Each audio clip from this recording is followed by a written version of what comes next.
जी गुरु मां, हम लाइव है। सतनाम श्री हरवाहे गुरु।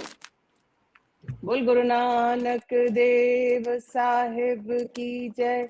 बोल बाबा सुखराम दास साहिब की जय। बोल साईं संजय देव साहिब की जय। मुंजे रोहड़िए वाले राम की जय। नज वैकुंठ धाम की जय। आयो लाल सभई चौ झूले लाल। जय श्री राम। प्यारी साथ संगत, वो जो इस वक्त यहाँ हमारे सामने उपस्थित है और जो देश विदेश से इस FB पेज के साथ जुड़ी हुई है, आप सभी का बहुत बहुत स्वागत है। और आप सबको बताते हुए बहुत खुशी हो रही है कि आज का आशा की वार का ये अंक सौराष्ट्र के सोमनाथ पाटन से लाइव किया जा रहा है। और एक और बहुत बड़ी खुशखबरी जो आप सबसे साझा करनी है वो ये है कि बहुत ही जल्दी सोमनाथ में बाबा जी का एक और धाम बनने जा रहा है, जिसका नाम साईं जन ने दिया है सुखनाथ दरबार। एक सुखनाथ जी के हमें दर्शन होते हैं हरिद्वार में, जो शिव की नगरी कही जाती है, और दूसरे भी सुखनाथ मंदिर जहाँ पे सुखनाथ के रूप में शंकर भगवान और बाबा जी उपस्थित होंगे सोमनाथ में। दोनों शिव की नगरी, अलग से रंजन। तो साथ संगत जी, आज आशा की वार का सफर आरंभ करते हैं और आज हम जानेंगे 10वीं पौड़ी का सार। 10वीं पौड़ी का सार शुरू करने से पहले आपको थोड़ा सा 9वीं पौड़ी का सार भी समझाते चले। 9वीं पौड़ी में हमने जाना था कि पड़पड़ गड्डी लदिए पड़पड़ भरिए साथ। कहते हैं कि बहुत से मनुष्यों को ये भ्रम होता है कि बहुत सारे ग्रंथ का अगर हम पाठ कर लेंगे या अगर हमने बहुत सारे ग्रंथों को पढ़ लिया है, उसका ज्ञान हमें हासिल है, तो हम परमात्मा को प्राप्त कर सकते हैं। और वो सालों पूरी उम्र भर ये पाठ करते रहते हैं। कुछ होते हैं जो कहते हैं हमने सारे तीर्थ कर लिए हैं। बहुत से भ्रम, बहुत सी भ्रांतियां लोगों में हैं, जिनमें से कुछ बहुत अनेकों वेश धारण करते हैं, कुछ व्रत रखते हैं, कुछ अपने शरीर को कष्ट देते हैं। तो ऐसे बहुत से यत्न करते हैं ये सोचकर कि वो करने से वो प्रभु परमात्मा को प्राप्त कर लेंगे। लेकिन अगर इन सारे कार्य में प्रभु का नाम शामिल नहीं है तो ये सारे कार्य व्यर्थ है। इन सारे कार्य में प्रभु का नाम ही उन्हें सार्थक बनाता है, उन्हें पुण्य की श्रेणी में रखता है, सत्कर्म की श्रेणी में रखता है और मोक्ष का द्वार बनता है। इवन जब हम कर्म की बात करते हैं तो हमारे सामने एक बहुत ही महान ग्रंथ आता है जिसे सब भगवत गीता के नाम से जानते हैं। और भगवत गीता में कर्म के बारे में तो पूरी व्याख्या की गई है। भगवत गीता के 18वें अध्याय में एक श्लोक आता है, 14वां श्लोक है। उसमें श्री कृष्ण भगवान जी की वाणी है। कहते हैं, अधिष्ठानम तथा कर्ता करणम च पृथक विधम विवादाश्च पृथक चेष्टा दैवम चैवात्र पंचमम। इसको अगर मैं बहुत सरल भाषा में आपको समझाऊं तो कहते हैं कि कर्म का एक ही स्थान है, अधिष्ठान जो है आपका शरीर, साथ ही साथ कर्म यानी वर्क जो हम करते हैं, कर्ता यानी कौन करने वाला है, कर्म करने वाला कौन है, आत्मा। फिर आता है कर्म के उपकरण क्या क्या है, यानी करणम, वो है इंद्रियां, वही कर्म करती हैं, सोचती हैं, विचारती हैं, श्रम करती हैं, महसूस करती हैं। चौथा आता है कर्म की चेष्टा, यानी किस प्रकार से, कितने यत्नों से हम वो कर्म कर सकते हैं। वो कर्मों के जो प्रकार है, जो चेष्टाएं हैं अलग अलग अलग, ये चौथा हो गया, ये हो गया कर्म करने के प्रयास। पांचवा कहते हैं प्रभु का आशीर्वाद, दैवम, परमात्मा की इच्छा अनुसार। कहते हैं ये 5 कर्म ही हैं जो आपके कर्म को, ये 5 चीजें हैं जो आपके कर्म को सार्थक बनाती हैं। इसलिए जो इन 5 कारणों को न मानकर अपने आप को ही एकमात्र कर्ता समझता है, वो सोचता है मैंने अगर ये डिसाइड कर दिया कि आज क्या अगर मैं 40 दिन का व्रत रखूंगा और तो मैंने बहुत पुण्य का काम किया। लेकिन अगर उन 40 दिनों में भी उसने भगवान का नाम नहीं लिया तो ये कार्य व्यर्थ है। इसी तरह आगे कहते हैं श्री कृष्ण भगवान अपने अगले श्लोक में, 16वें श्लोक में कहते हैं इन 5 का प्रॉपर बैलेंस ये ही सुकर्म का कारण होता है, और डिसबैलेंस यानी असंतुलन विकर्म का कारण बनता है। अगर आप किसी एक चीज को ज्यादा भाव देंगे, दूसरे को भाव नहीं देंगे, तो वो सारा असंतुलित हो जाएगा और ये सत्कर्मों से अलग हो जाएगा। कितनी बढ़िया बात उन्होंने बताई है। तो क्या होता है कि ये ज्ञान तो ब्रह्मांड में अपार है। जैसे पहले सूर्य भगवान ने व्यवस्वान को ये ज्ञान दिया था गीता का, उसके बाद श्री कृष्ण जी ने दिया अर्जुन को। तो ये ज्ञान अलग अलग युगों में अलग अलग युग पुरुषों, देव पुरुषों के माध्यम से हम तक पहुंचता रहता है। इसी तरह से एक युग पुरुष, देव पुरुष हमारे सामने आए गुरु नानक देव साहिब जी के रूप में, और उन्होंने ये भगवान की वाणी, ये ब्रह्म ज्ञान जन जन तक पहुंचाया, इतने सरल शब्दों में पहुंचाया ताकि किसी को बहुत मेहनत ना करनी पड़े उस रास्ते पर चलने के लिए जो कि सीधा, सरल और सच्चा रास्ता है, वो रास्ता जो सच यानी परमात्मा तक लेकर जाता है। गुरु नानक देव साहब जी की ही वाणी थी कि इतना लिख लिख पढ़िया तेता करिया, बहुत तीरथ भाविया तितो लविया। कहते इतना सब कुछ करने के बाद भी विण नावे किछ थाई न पाए, यानी बिना नाम के कोई भी कार्य सफल नहीं होने वाला है, आपको कोई ठौर नहीं मिलेगा।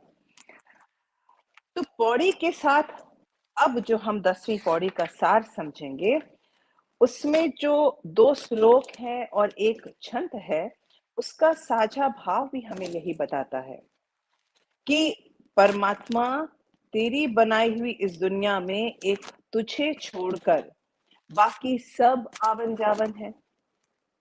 सच्चा साहेब तो एक तू ही है। सारी सृष्टि को तेरी भरपूर दात मिली हुई है। करोड़ों वर्षों से मिलती आई है, आगे भी मिलती रहेगी।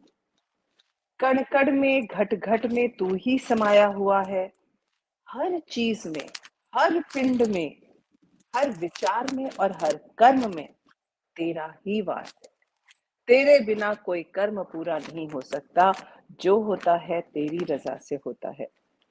तेरे नाम के बिना हर चीज, हर पिंड, हर विचार, हर कर्म अधूरा है। इसलिए अधूरा है क्योंकि ये सारी चीजें तुमने बनाई हैं और ये सारी तेरी आज्ञा में चल रही हैं। क्योंकि सबका मालिक एक तू ही है। आगे गुरु साहब कहते हैं कि वो जो मालिक है वो बड़ा सेठ, बहुत बड़ा साहूकार है। इतनी बड़ी दुनिया में, इतने बड़े संसार में, सृष्टि में उसकी अपार धन संपदा फैली हुई है, और ये ऐसी संपदा है जो कभी भी खत्म नहीं होती और जो सबके लिए हाजिर है। कोई ऐसा नहीं कि चींटी के लिए ना हो, हाथी के लिए हो, और अगर हाथी के लिए ना हो तो मनुष्य के लिए हो। सबके लिए उनकी जरूरत के हिसाब से वो चीजें इस संसार में, इस सृष्टि में उपलब्ध हैं। अब गुरु साहब आगे कहते हैं कि इस लोक में जो धनी, सेठ, साहूकार कल हुआ करते थे वो आज नहीं है। तो आज से 150 साल पहले जो सेठ हुआ करते थे वो अब नहीं है, ना ही उनके घर बचे। और जो आज हैं ये भी समझ लें कल नहीं होंगे। लेकिन उस अकाल पुरख, उस सेठ साहूकार का जो कल भी वास था आज भी है, आगे भी रहेगा। तो ऐसा सेठ साहूकार जिसकी दात कभी खत्म नहीं होती, उसका व्यवसाय पहले की तरह ही चला आ रहा है। अपार अतुल भंडार है उसके पास और सारे ही जीवों को वो दात बख्शता रहता है। गुरु साहब कहते हैं कि ये जो सारी की सारी धरती है, ये तो एक व्यापार की तरह है। तो चलिए पहले शुरुआत करते हैं 10वें श्लोक के जो छंद है उसके साथ। गुरु साहब यहाँ फरमाते हैं कि सच साह हमारा तू धनी, सब जगत वणजारा राम राजे। कि हे परमेश्वर, हे परमात्मा, तू ही हमारा सच्चा सेठ, सच्चा साहूकार है, सबका मालिक है। और ये जो सारा का सारा जगत है, ये व्यापारी है, ये यहाँ व्यापार करने आता है। गुरु नानक देव साहेब जी ने अपनी एक और वाणी में फरमाया है, ये 789 अंक पे आती है। गुरु साहब कहते हैं, दुई दीवे 14 हठ नाले, जेते जिये तेते वन जारे। कि इस संसार में जितने भी जीव हैं, वो सब के सब व्यापारी हैं। कोई जो है लालच के साथ व्यापार करता है, कोई प्रेम के साथ व्यवहार करता है, कोई कहता है भगवान मेरे मन की मुराद पूरी हो जाए, मैं तुम्हें इतने किलो लड्डू चढ़ाऊंगा। और कोई कहता है कि भगवान बस अपनी इतनी कृपा रखना कि मेरा प्रेम बना रहे, मेरे प्रेम के बदले अपना प्रेम देते रहना। तो सबका व्यापार करने का अपना अपना तरीका है। आगे गुरु साहब कहते हैं, खुले हट होवा व्यापार, जो पहुंचे सो चलनहार। कहते हैं और यहाँ जन्म लेकर जो भी आया है, उससे यहाँ से जाना ही है, कोई स्थायी नहीं है। सारा जगत आवन जावन के चक्कर में ही फंसा हुआ है। लेकिन एक वही परमात्मा ऐसा सेठ साहूकार है, जिसकी उपस्थिति, जिसकी एग्जिस्टेंस स्थायी है। यानी सिर्फ एक वही शाश्वत है, बाकी सब आना जाना लगा हुआ है। कहते हैं इस सृष्टि के निर्माण के साथ ही उस प्रभु परमात्मा ने माया भी बनाई, आवन जावन का खेल भी बनाया। ये हम इसलिए समझ रहे हैं ताकि हमें ये जो छंद है ये समझ में आ सके। बच्चों का एक गेम होता है जिसे बिजनेस कहते हैं, हिंदी में उसे व्यापार भी कहते हैं, कई जगह उसे अराउंड द वर्ल्ड भी कहते हैं। इसमें क्या होता है कि एक बोर्ड होता है, बोर्ड में बोर्ड बनाने वाले ने अपने नियम बनाए होते हैं, जो गेम जिसने बनाया होता है उसके अपने नियम होते हैं, उसकी अपनी पूंजी होती है, प्लेयर्स भी वो सेलेक्ट करता है। और इसी तरह से ये संसार भी है। ये जो संसार रूपी ये गेम बोर्ड है ना, ये सब उसी के बनाया हुआ है। यहाँ पे रूल्स भी उसी ने बनाए हुए हैं, उसी का हुक्म, उसी की आज्ञा, उसी के रूल्स। भक्ति, नाम, समर्पण, ज्ञान की पूंजी बनाई है। और प्लेयर्स भी, जितने भी जीव हैं, वो भी उसी के बनाए हुए हैं।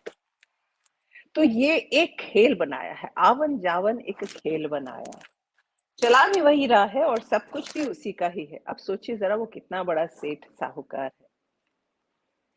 गुरु साहब कहते हैं, सच साह हमारा तू धनी, सब जगत वणजारा राम राजे। कि हे इस सर्वत्र जगत में व्याप्त प्रभु परमेश्वर परमात्मा, तू ही हमारा एक सेठ साहूकार है जो हमेशा अपने आसन पे बैठा रहता है।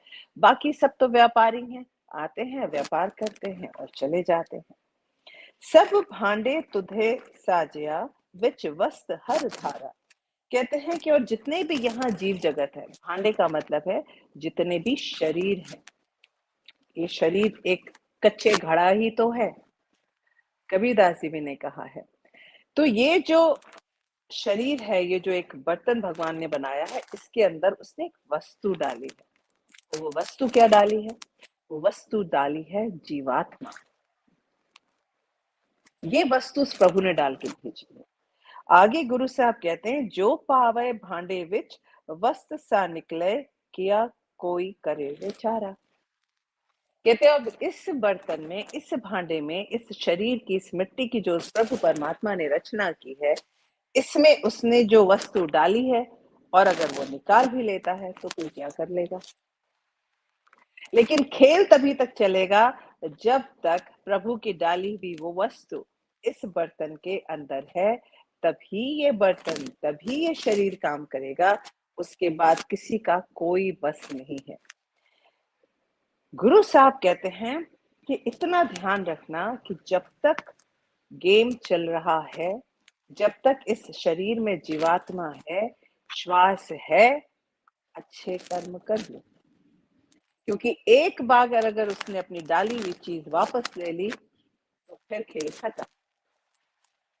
आगे गुरु साहब कहते हैं कि जन नानक कौ हरि बख्सिया, हर भगत भंडारा। कहते हैं कि और भगवान जी ने अपने अपने दासों को भक्ति के भंडार की बख्शीश दी हुई है। कहते हैं शरीर में जो भी उसने डाला है या जो भी हम डालते हैं अपने कर्मों के द्वारा, अंत में बाहर वही आता है। जैसे प्रभु डालता है जीवात्मा, तो बाहर क्या निकल के आता है? जीवात्मा।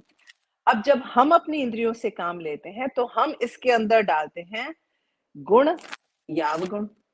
तो जब ये गेम खत्म होता है तो बाहर क्या निकल के आते हैं? गुण या अवगुण। तो इस भांडे में जो भी चीज डाल देंगे वही बाहर निकल के आएगी, उसको हम बदल नहीं सकते। अगर हमने पूरी जिंदगी झूठ बोला है तो अंत समय में उसी का फल हमारे सामने आएगा। और अगर हमने सत्गुण करके सत्कर्म कमाए हैं तो अंत में जाके उसी का फल हमारे सामने आएगा, मोक्ष मिलेगी, मुक्ति मिलेगी। तो भगवान जी, जो गुरु साहब का कहना यहाँ पे ये है कि प्रभु जब इस भांडे को इस आवन जावन के खेल में लगाता है, उसके बाद आपके ऊपर है कि आप ये गेम, आप ये खेल किस तरह खेलते हैं। लेकिन एक बात ध्यान देने वाली है, जो प्रभु के भक्त होते हैं ना, उनका जो है वो कहते हैं हरि बख्सिया हरि भगत भंडारा। उनका भंडारा वो भरपूर देता है। यानी उनके पास इतने गुणों का भंडारा होता है कि वो यहाँ से हमेशा अपना भंडारा भर के ही जाते हैं। नाम की कमाई करके ही जाते हैं, खाली हाथ नहीं जाते, हार के नहीं जाते। लूडो भी आपने खेला होगा। जो इंसान सबसे पहले घर पहुंच जाता है वो सबसे पहले जीतता है। तो हमने भी यही करना है, सत्कर्म कमा के, सद्गुण कमा के, और फिर जब हमारा पूरा खेल खत्म होगा तभी हम अपने घर जा पाएंगे, वरना इसी चक्कर में ये रहेंगे। गुरु साहब, गुरु नानक देव जी का श्लोक, कूड़ राजा कूड़ प्रजा कूड़ सब संसार। गुरु साहब कहते हैं इस धरती पर जो हम जीवों को दो तरह से तोलते हैं, एक बलशाली है, एक कमजोर है, एक अमीर है, एक गरीब है, एक में सामर्थ्य है, एक बहुत बहुत ही ज्यादा सब कुछ करने में सक्षम है, एक के बस की कुछ भी नहीं है।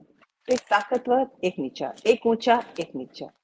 तो गुरु साहब कहते हैं कि जो पूरा संसार है, कूड़ राजा कूड़ प्रजा कूड़ सब संसार, एक जो सबसे शक्तिशाली है, राजा के समान है, जिसके पास सब कुछ है वो भी, और एक जो बहुत ही लाचार है, गरीब है और सामर्थ्यहीन है वो भी। और वो जहां रहते हैं, जिस संसार में रहते हैं, वो भी सब कूड़ है।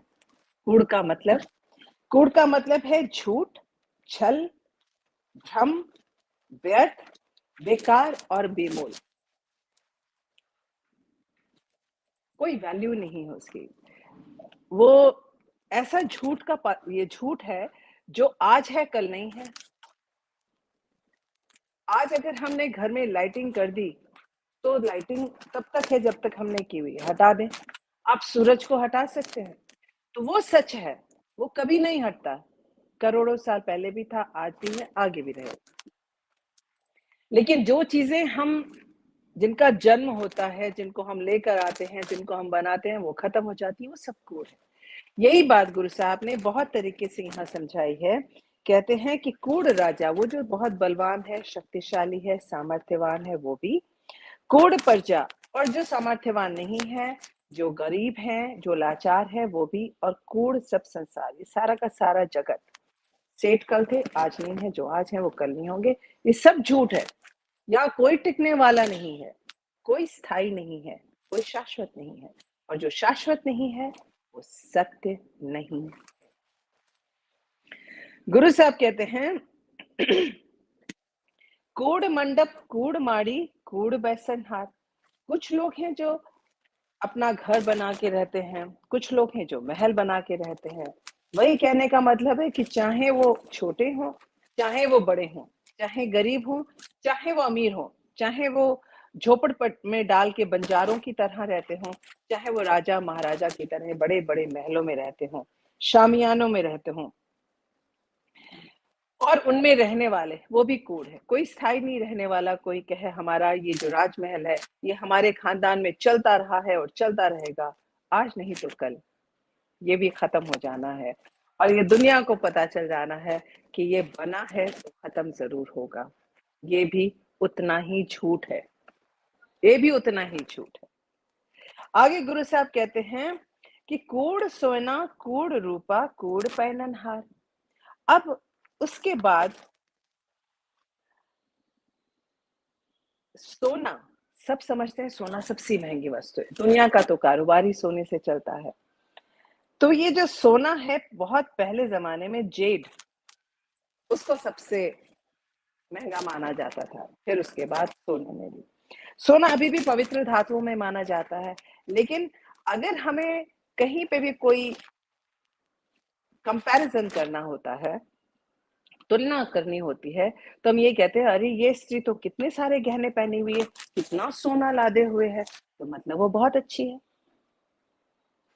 और कूड़ चांदी, चांदी का भी वही है कि कोई अपने घर में कोई चांदी के महल बनवाता है, किसी के पास चांदी का पलंग होता है। कहते हैं ये जिसको भी हम लोग बहुत भाव देते हैं ना कि ये चीज बहुत महंगी है, ये चीज बहुत कीमती है, तो जो चीजें कीमती हैं वो भी कूड़ हैं, क्योंकि उनकी कीमत आज लग रही है, कल नहीं हो सकती। बहुत सारी चीजें जो पहले जमाने में जिनका बहुत भाव होता था, अब नहीं है। और ये सारी चीजें भी जो पहनकर इठला रहा है, शान दिखा रहा है, कूड़ पैननहार, वो भी आज है, कल नहीं होंगे। वो सोने के गहने जिनको पहन के आज वो इतराते फिरते हैं, दिखावा करते फिरते हैं पूरे समाज में, वो गहने जो पहननहार है ना, पहनने वाला है, जब वो नहीं रहेगा, वही गहने किसी और के पास चले जाएंगे। तो गर्व किसका, किसका अभिमान। तो ये सारी चीजें भी आनी जानी है, रुकने वाली नहीं है, स्थायी नहीं है। आगे गुरु साहब कहते हैं कि कूड़ काया कूड़ कपड़ कूड़ रूप अपार।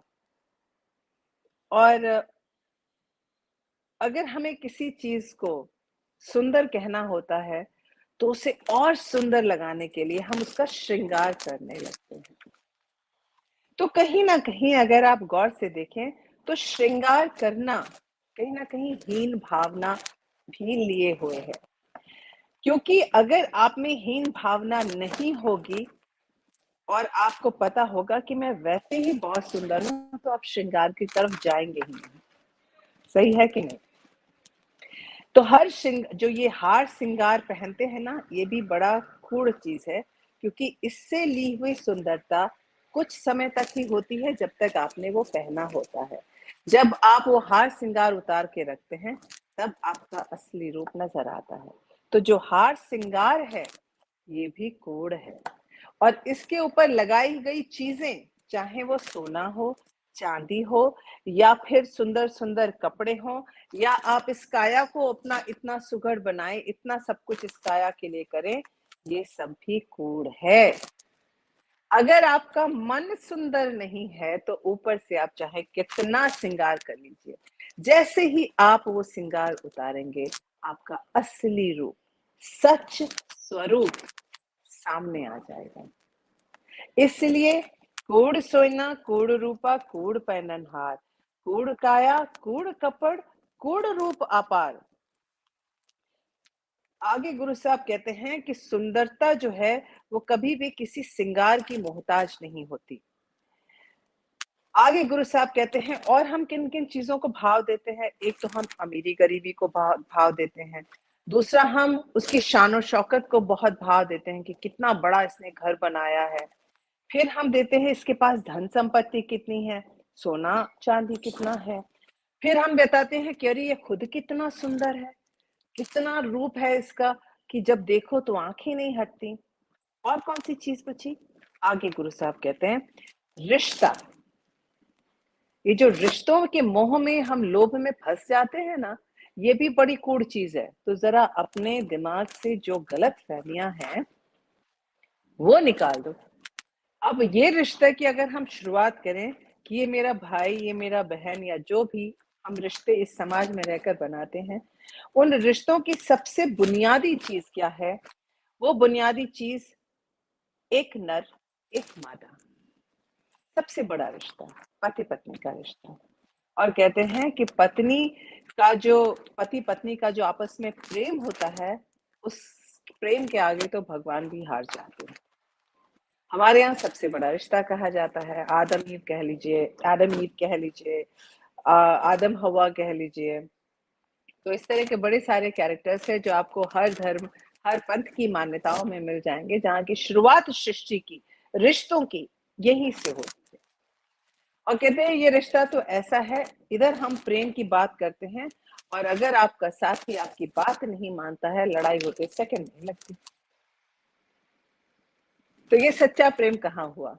और अगर सच्चा प्रेम है भी, मनमुटाव है, डिफरेंस ऑफ ओपिनियन है, लेकिन अगर प्रेम है तो दोनों इकट्ठे रहो। लेकिन ये रिश्ता जिसका लोभ इंसान को बाकी चीजों से जोड़ता है, उनको ये समझने की देर है कि ये भी शाश्वत नहीं है, ये भी परमानेंट नहीं है। ये तभी तक है जब तक ये काया है, जब तक इस शरीर में जीवात्मा है और जीवात्मा के पास श्वास का वरदान है, तभी तक सारे रिश्ते नाते काम करते हैं, रहते हैं, टिकते हैं। जब ये शरीर खत्म हो जाता है, धीरे धीरे करके समय उन भावों को भर देता है और जिंदगी आगे चलने लगती है। हम भूल जाते हैं आज से हमारी 5वीं 10वीं पीढ़ी पहले क्या हुआ था। तो सारे रिश्तेदार नाते हैं तो हमारा ही खून है, तो हमारे ही पूर्वज, लेकिन वो रिश्ते नाते जो उनके साथ चल रहे थे वो भी खत्म हो गए। जो आज हमारे साथ चल रहे हैं वो भी खत्म हो जाएंगे। कहते हैं कूड़ मियाँ कूड़ बीबी खप होए खाल। सबसे बड़ा रिश्ता जो बनाया गया है वो है मियाँ बीवी का, और वो भी खत्म हो जाता है, बेकार हो जाता है, व्यर्थ हो जाता है। उसके ऊपर भी अपना मन, अपनी मोह और लोभ टिका के नहीं रखना है। आगे गुरु साहब कहते हैं कूड़ कूड़े नेह लगा विसरिया करता। कहते हैं और जितनी चीजें हैं जिनमें मनुष्य लगा रहता है, ये सारी की सारी आवन जावन है, आज है कल नहीं होंगी। ये सारी कूड़ है, झूठ है, बेकार है, ये सब छल है, भ्रम है। और जो लोग कूड़ के साथ मन लगा के रखते हैं वो क्या कमाते हैं? कूड़ ही कमाएंगे। कहते हैं कूड़ कूड़े नेह लगा। जिनको गलत चीजें पसंद हैं वो गलत चीजों की तरफ ही जाएंगे, वो गलत राह पे ही जाएंगे। जो लोग गलत विचार रखते हैं उनको सुविचार वाले लोग कभी पसंद नहीं आएंगे, वो अपने जैसे ही दोस्त बनाएंगे। तो जिस तरह का आपका स्थिति होगी, जीवात्मा के पास कर्म होंगे, उसी तरह के लोग आप जुटाएंगे, उसी तरह के कर्मों के साथ आप जुड़ेंगे और उसी तरह के जगह पे आप रहना पसंद करेंगे। कि कूड़ कूड़े ने लगा, झूठे लोगों को सच्चे लोग पसंद ही नहीं आएंगे। जो ईर्ष्या करते हैं उनको भी सात्विक लोग पसंद नहीं आएंगे। तो कूड़ के साथ मन लगाने में, नेहा लगाने में कूड़ की ही प्राप्ति होती है, सच की प्राप्ति नहीं होती है। जब आप सच के साथ मन लगाएंगे तब आपको सच की प्राप्ति होगी। कूड़ के साथ मन लगाएंगे तो कूड़ की प्राप्ति होगी। और जो झूठ के साथ जाते हैं, विसर्या करतार, वो प्रभु परमात्मा को भूल जाते हैं, क्योंकि प्रभु परमात्मा तो सच स्वरूप है। तो झूठ के साथ रहने वाले सच स्वरूप परमात्मा से तो वैसे ही अलग हो जाते हैं, उनको याद ही नहीं करते। तो उस प्रभु परमात्मा के साथ रहने के लिए हमें क्या करना है? हमें सच के साथ रहना है। अब यहाँ बड़ा प्रश्न गुरु नानक देव साहब जी हम सबके सामने उठाते हैं, किसनाल कीचे दोस्ती सब जग चलन हार। तो अब आप समझिए कि आपको किसके साथ दोस्ती करनी है, क्योंकि ये सारा जो जगत है ये तो चलनहार है, आज आया है कल नहीं रहेगा। तो ये तो कूड़ हुआ, क्योंकि ये तो सच नहीं है।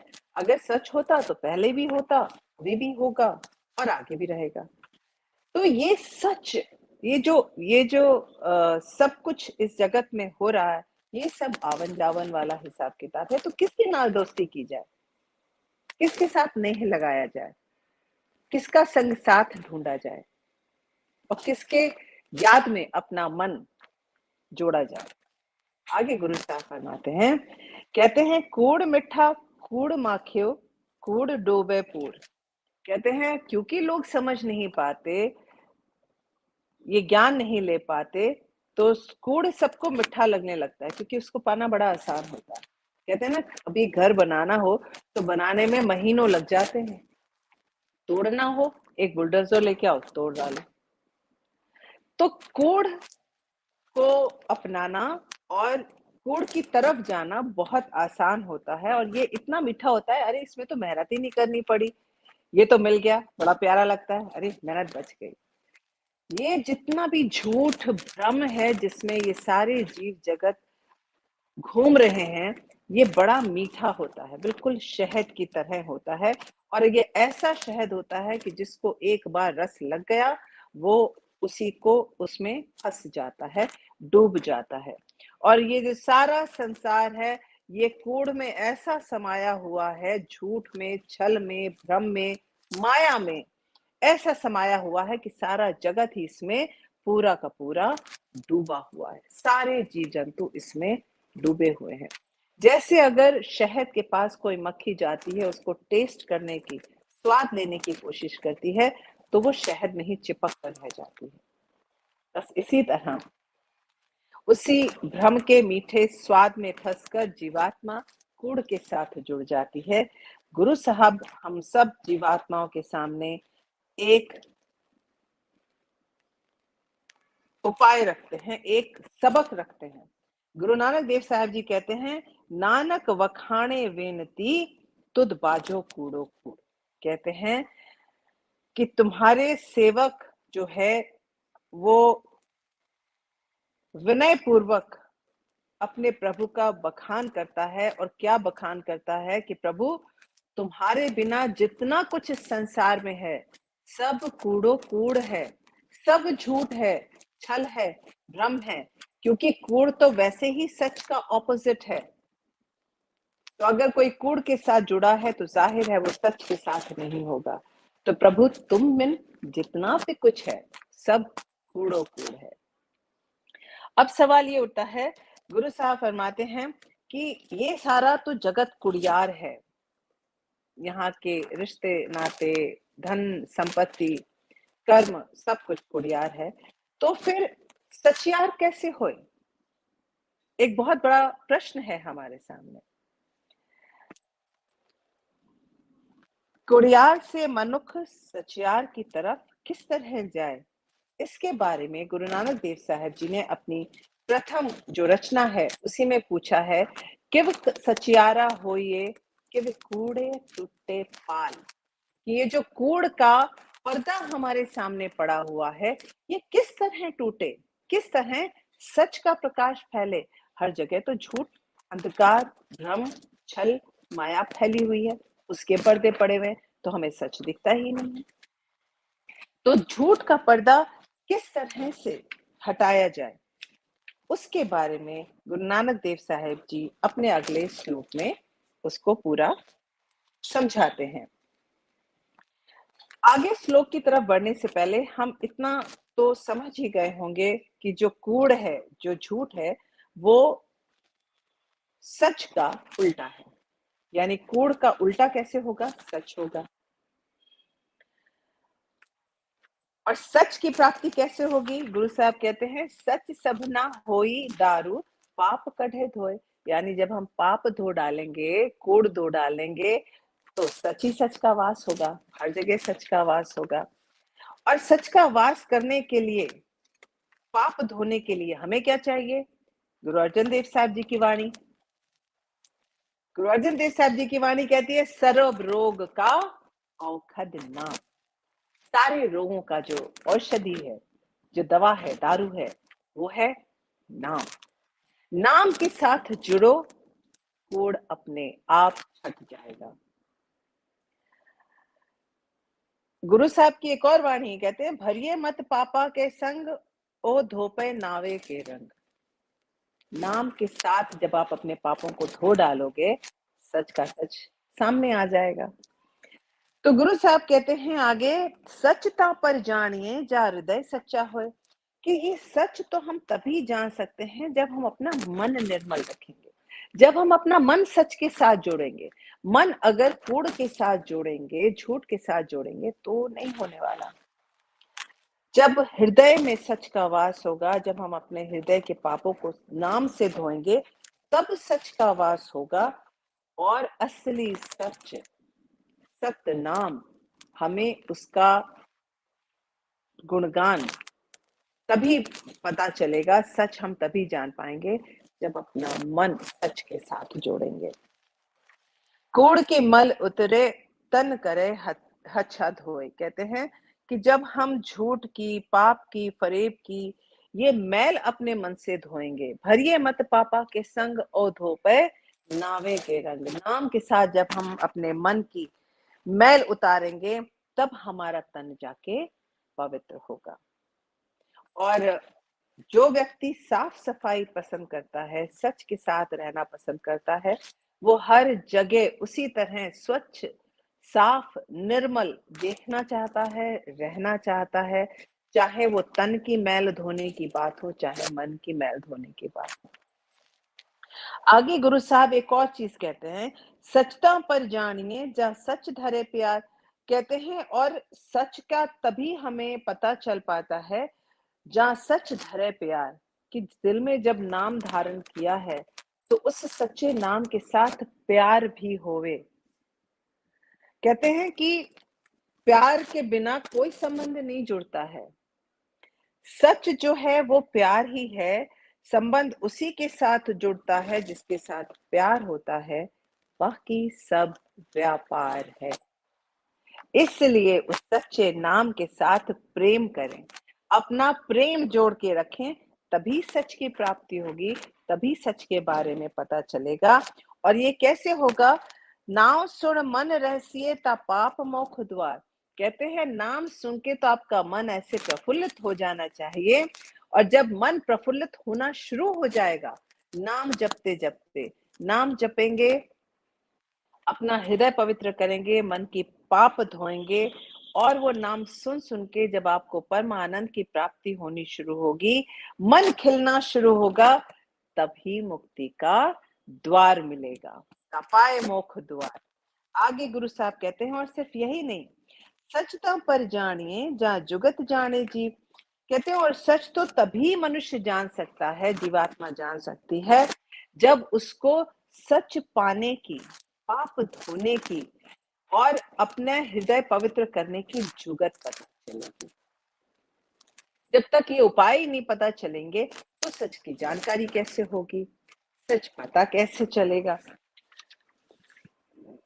तो हर कदम पर सच का साथ कैसे रखना है, ताकि सच्चार जीवन जी सकें। जिसके पास जीवन जीने की युक्ति होगी, वही सच को समझ पाएगा। और उसके लिए गुरु साहब ने एक बड़ा प्यारा उपाय हमारे सामने अपनी अगली पंक्ति में रखा है। गुरु साहब कहते हैं, धरत काया साध के विच दई करता बीज। कहते हैं अब जो ये आपको शरीर मिला है, ये जो धरत काया, काया जो आपकी काया है, ये धरती के समान है। ये कर्म भूमि है। कर्म भूमि इसलिए क्योंकि हम सोच समझ के अपनी बुद्धि के अनुसार, अपने चित्त के अनुसार, अपने ज्ञान के अनुसार अपने कर्मों को हम बदल भी सकते हैं। लेकिन पशु जगत जो है, वो सिर्फ़ उसके लिए जो उसका शरीर है वो भोग भूमि है। वो आके सिर्फ़ भोग करना जानता है और बस एक ही कर्म करना जानता है। वो चॉइस नहीं कर सकता, उसके पास ऑप्शंस नहीं होते। लेकिन मनुष्य के पास जो ये कर्म भूमि है, इसमें उसे सोच विचार के कर्म करने हैं। तो कहते हैं धरत काया साध के, जिस तरह से किसान धरती को तैयार करता है खोद के, गोड़ के, खाद डाल के और फिर उसको बीज बोने लायक बनाता है, इसी तरह मनुष्य को अपनी इस धरती समान काया को साध के, तैयार करके, मन पवित्र करके, सच नाम के साथ प्यार जोड़कर, उसका ध्यान करके विच देई करता पी, और उसके अंदर अपने इस मन को तैयार करके, अपनी इस काया को धरती की तरह तैयार करके, उसमें कर्ता के नाम का बीज डालना। अब ये तो आपने देखा होगा, बीज हम एक बोते हैं, लेकिन उसके फल हमें कितने हजार मिलते हैं, कोई गिन ही नहीं सकता। कि किस पेड़ ने हमें कितने फल दिए हैं, ये कोई नहीं गिन सकता। उसी तरह उस नाम का बीज मंत्र होता है, इसे हमारे यहाँ बीज मंत्र कहा जाता है। ये जो नाम का बीज मंत्र होता है, उसकी भी यही खासियत है, उसकी भी यही सामर्थ्य, उसकी शक्ति है कि वो देने वाले को उसी तरह से भर भर के देता है, जिस तरह से कोई वृक्ष वृक्ष अपने बीज के अनुसार फल प्रदान करता है। आगे गुरु साहब कहते हैं कि अब ये बात समझ में आ गई, धरती तैयार करनी है, उसमें हमें बीज डालना है। आगे गुरु साहब क्या कहते हैं, सचता पर जानिए जहां सिख सच्ची लई। इसके बाद भी एक स्टेप और आता है, कहते हैं कि सच तो आप तभी जान सकते हैं जब आपके पास सच्ची सीख होगी। किस तरह से सच्ची सीख होगी, कि जब आपको गुरु बताएंगे कि यहाँ तक किस तरह पहुंचना है, अपनी जो ये धरती काया है, आपकी जो ये धरती के समान काया है, इसको साधना कैसे है, इसको तैयार कैसे करना है, नाम कैसे जपना है, कर्म कैसे करने। जब ये सच्ची सीख होगी, तभी सच की प्राप्ति होगी। और ये हमें कैसे पता चलेगा, गुरु साहब कहते हैं, दया जाने जीव की किछ पुण्य दान करे। कहते हैं, और जब हम दान करना सीखते हैं, जब हम एक बीज का भी दान करते हैं धरती पे, तो हमें भर भर के मिलता है।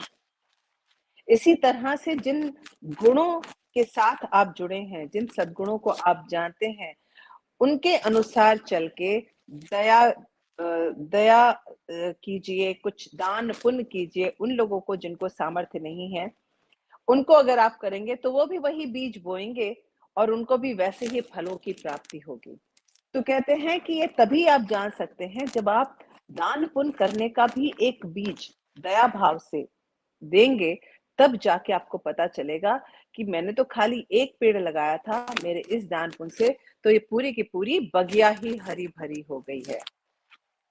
आगे गुरु साहब और भी कहते हैं सचता पर जानिए जहाँ आत्म तीर्थ करे निवास। कहते हैं और फिर ये सब तभी हो सकता है जब आप अपने चित्त को, अपनी आत्मा को एक जगह टिका के रखिए। किस जगह टिका के रखिए, बहुत बार आपने वाणी में भी सुना है, बहुत सारे धर्म ग्रंथों में भी सुना है कि ब्रह्म तो हमारे अंदर निवास करते हैं। ये जीवात्मा तो है ही, लेकिन इसके साथ ब्रह्म भी हमारे अंदर निवास करते हैं। हम भी उस परम ब्रह्म का अंश हैं। अहम ब्रह्मास्मि, मैं भी ब्रह्म हूँ, भले ही एक छोटा सा अंश है लेकिन है।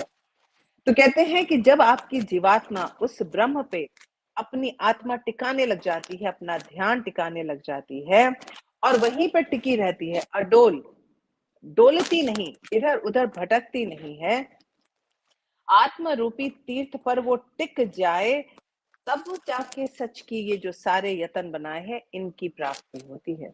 अगर आपको विश्वास ही नहीं होगा, विश्वास के बाद आप भाव के साथ समर्पण ही नहीं करेंगे, तो कोई भी कार्य सक्सेसफुल, सफल नहीं हो सकता। अब आत्म तीर्थ करे निवास, ये स्थिति कब आएगी? ये स्थिति तब आएगी, सतगुरु नो पुछ के वह रहे करे निवास। कहते हैं कि सतगुरु से जब सच्ची शिक्षा ग्रहण की जाती है, तभी ये जाना जा सकता है कि वो किस तरह से अपना जो ये निवास स्थान है, इसके साथ जुड़ के रहे। सचगुरु नो पूछ के, उनकी आज्ञा लेकर, उनकी शिक्षा के अनुसार ही जीवात्मा एक जगह टिक कर रह सकती है। आगे गुरु साहब कहते हैं, सच सबना होई दारू पाप कढ़े धोई। कहते हैं, और ये सारा कुछ जो उन्होंने पहले ही बता दिया कि ये सच का सचियारा जो है तभी हर तरफ फैलेगा, जब ये उस दवा के समान है कि जब ये हमारे अंदर जाएगा, नाम रूपी दवा हमारे अंदर जाएगी, तब सारे के सारे पाप धुल जाएंगे। जब सारे पाप धुल जाएंगे, कूड़ का, झूठ का पर्दा उतर जाएगा, हर तरफ सचियारा ही सचियारा फैल जाएगा। सच सबना हुई, सच ही हर तरफ होगा। दारू जो दवा की तरह काम करेगा, पाप कढ़े धोई, वो सारे पापों को धो डाले। नानक वखाणे वेनती जिन सच पल्ले होए। कहते हैं कि मैं आपका सेवक जो हूं, वो ऐसे जो संत पुरुष हैं, जिनके पास सच है, जिनके पास इतने बड़े खजाने की दात है, सच नाम है, जो सच के साथ जुड़े हैं, जो सच स्वरूप हो चुके हैं, उनके आगे मैं बस यही विनती कर सकता हूँ कि मुझ पे भी अपनी मेहर बनाए रखना और मुझे सदा ही अपनी शरण में रखना। नानक वखाणे विनती, वो यही अपने विनती में वखान करता है।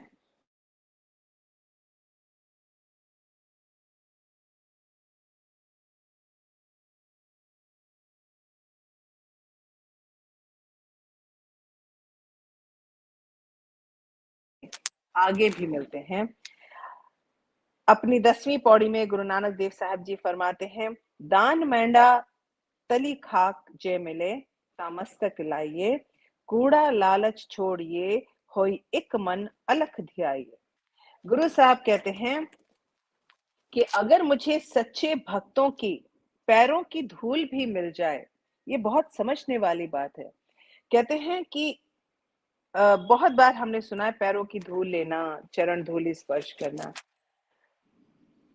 नाम का प्रताप, नाम का तेज या नाम की गूंज जिनके पास होती है, जहां भी होती है, वो स्थान तीर्थ हो जाता है। चाहे वो कोई जगह हो, चाहे जहाँ पे देवता का निवास हो, या फिर कोई व्यक्ति हो, ऐसा सच्चा भक्त जिसके हृदय में सच स्वरूप परमात्मा बसे हो, वो जहाँ खड़ा होता है ना, वो भी धरती तीर्थ के समान पवित्र हो जाती है। तो भले ही आप तीर्थों के दर्शन ना करके आए, ऐसे संत पुरुष के चरणों की धूल भी अपने माथे से लगाएं, तो भी वो तीर्थ स्नान, तीर्थ दर्शन के समान माना जाता है। ये हमारी वैदिक परंपरा है, वैदिक ज्ञान कहता है। जो सच्चे नाम के साथ जुड़कर सच स्वरूप हो गए हों, आगे इनफैक्ट गुरु अर्जन देव साहब जी भी अपनी वाणी में फरमाते हैं, कहते हैं, अंतर्जामी पुरख विधाते श्रद्धा मन की पूरे, नानक दास एह सुख मांगे मोह कर संतन की पूरे। बस मुझे संत जनों के पैरों की धूल मिल जाए, मैं यही सुख मांगता हूँ, क्योंकि बाकी जो सुख इस धरती पे हैं, वो तो सारे कूड़ हैं, वो तो सच नहीं है। तो जो सच है वो वही है, जिनके पास नाम धन का संपत्ति है। कहते हैं कि दान मैंडा तली खाक जय मिले, कि मैं अगर आपसे कुछ, मैं दान ये मांगता हूँ कि बस मुझे ऐसे संत जनों के पैरों की धूल मिल जाए, ताकि मैं वो धूल अपने मस्तक पे लगा सकूं और अपना जीवन सफल कर सकूं, कृतार्थ कर सकूं। कूड़ा लालच छड़िए होई एक मन अलख ध्याये। कहते हैं, और ये जितना भी झूठ है ना, झूठ का पसारा, इसका लालच छोड़ दो, क्योंकि ये टिकने वाला नहीं है। जो टिकने वाला है, उस पे मन लगाओ। कहते हैं, और क्या है वो टिकने वाली चीज? होई एक मन, मन को भटकाना नहीं है, एक जगह अपने मन को टिकाकर उस अलख निरंजन परमात्मा को ध्याना है, उसका ध्यान करना है। फल तेवो पाए, फल तेवो पाइये, जेवै कार कमाइए। कहते हैं कि फिर ये तो वही बात होगी जो पिछले श्लोक में हमने जानी थी। गुरु साहब कहते हैं फल तेवो पाइए, आपको फल वैसे ही मिलेंगे, जेवै कार कमाइए, जो आपने बीज डाले हैं। अगर आपने आम का बीज डाला है, आम के पेड़ मिलेंगे। अगर आपने धतूरा का बीज डाला है तो धतूरा मिलेगा। आप डालें तो धतूरे का बीज और ये उम्मीद लगाएं कि आम जैसा मीठा फल ये पेड़ देगा, तो ऐसा नहीं होगा। तो गुरु साहब ने कहा है फल तेवो पाइए, फल आपको वैसे ही मिलेंगे जैसे कि आप कर्म करेंगे, जैसे आप बीज बोएंगे। जे होवे पूरब लिखिया, तां धूड़ तिन्हा दी पाइए। कहते हैं और ये सब करने के लिए आपको जहां संत जनों के चरण धूल भी मिले, वहां पे जाइए, उनकी संगत में रहिए, वो ज्ञान हासिल करिए, उनके चरण धूल मस्तक पे लगाइए, क्योंकि ये भी उन्हीं को में पाता है, उन्हीं के भाग्य में लिखा होता है, जे होवे पूरब लिखिया। अगर वो ये सत्कर्म अपने भाग्य में लिखा के लेकर आते हैं, तभी उनके भाग्य खुलते हैं, तभी उन्हें संतों के दर्शन होते हैं और तभी उनका कल्याण हो पाता है और ये जीवात्मा सच के साथ जुड़ पाती है, सच का रहस्य समझ पाती है और जिसने सच का रहस्य समझ लिया, मोक्ष द्वार उसके लिए खुल जाते हैं। ये है इस वाणी का सार। तो चलते चलते मैं आपको एक बात याद दिलाती चलूं कि इस जगत में जो सत्य है, वो सत्य क्या है। इस प्रकृति के 3 नियम हैं, वो आप जान लीजिए, उसको मेरे साथ दोहरा लीजिए और हमेशा गांठ बांध के रखिए। प्रकृति का पहला नियम है, जिसके पास जो होता है वो वही बांटता है। सुखी सुख बांटता है, दुखी दुख बांटता है, ज्ञानी ज्ञान बांटता है। जो भ्रमित होता है वो भ्रम ही बांटता है और जो भयभीत होता है वो भय बांटता है। जिसको हर जगह भय लगेगा, यहाँ भी भय है, वहां भी भय है, तो दूसरे को भी यही बोलेगा, भाई वहां मत जाना, वहां भय है। जिसके पास जो होता है वो वही देता है। दूसरा नियम, आपके जीवन में जो भी मिले उसे पचाना सीखो, उसे आत्मसात करना सीखो। जैसे भोजन ना पचने पर रोग बढ़ता है, पैसा न पचने पर दिखावा बढ़ता है, बात न पचने पर चुगली बढ़ती है, प्रशंसा न पचने पर अहंकार बढ़ता है, निंदा न पचने पर दुश्मनी बढ़ती है, राज न पचने पर, किसी का राज अगर आप छुपा के नहीं सकते तो खतरा बढ़ता है, दुख न पचने पर निराशा बढ़ती है, सुख न पचने पर पाप बढ़ता है। तो जितनी ये बातें हैं, ये सब आत्मसात करके पचानी पड़ती है, अपने में समानी पड़ती है, ताकि बाहर उसका कोढ़ रूप ना निकले। अगर खाना नहीं पचेगा, बदहजमी हो जाएगी। अब तीसरा नियम, जो सबसे जरूरी नियम है इस धरती का, इस संसार का, वो है यदि खेत में बीज न डालें तो कुदरत उसे घास फूस से भर देती है। कोई भी जगह जमीन वीरान नहीं रहती। ठीक उसी तरह अगर आप दिमाग में सकारात्मक विचार नहीं भरेंगे तो वहां नकारात्मक विचार भर जाएंगे और आप फिर एक बार कूड़ की दुनिया में फंस जाएंगे। और कूड़ की दुनिया से बाहर निकलने का यत्न, उपाय, दात गुरु साहब ने बताई है। सच नाम का ध्यान करो, सच नाम को अपने मन में बसाओ, ताकि पाप का ये जो भ्रम है, झूठ है, ये सब कटे और हर तरफ सचियारा ही सचियारा हो। बोल गुरु नानक देव साहिब की जय। बोल बाबा सुखराम दास साहिब की जय। बोल साईं संजय देव साहिब की जय। मुंजे रोहड़िए वाले राम की जय। निज वैकुंठ धाम की जय। आयो लाल सभई चौ झूले लाल। जय श्री राम। सतनाम श्री हरि।